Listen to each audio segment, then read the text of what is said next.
আমরা কয়েকটি প্রতিষ্ঠান তদারকি করেছি, সেই সাথে সারের দোকান আমরা তদারকি করি। তো এখানে অতিরিক্ত মূল্যে সার বিক্রয় করা এবং সেই সাথে মেয়াদ উত্তীর্ণ কীটনাশক বিক্রয়, এবং আরেকটা অপরাধ পেয়েছি, মেয়াদ উত্তীর্ণ কীটনাশকের মেয়াদ টেম্পারিং করে এটা 21 সালের মেয়াদ চলে যাওয়া কীটনাশক 25 সাল পর্যন্ত ডেট বাড়ানো হয়েছে।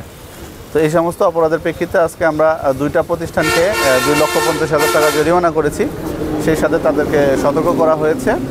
আর এই অতিরিক্ত দাম নেয়া, মেয়াদ উত্তীর্ণ জিনিস, নকল ভেজালের বিরুদ্ধে এবং মূল্য নিয়ন্ত্রণে আমাদের এই অভিযান অব্যাহত থাকবে।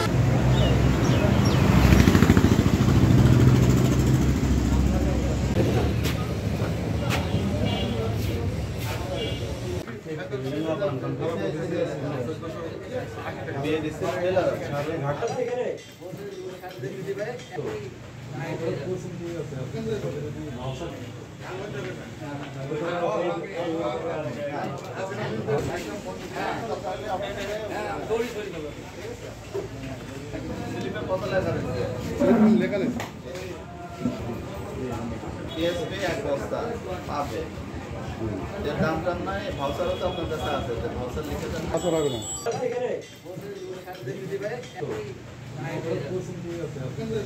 ভাউচার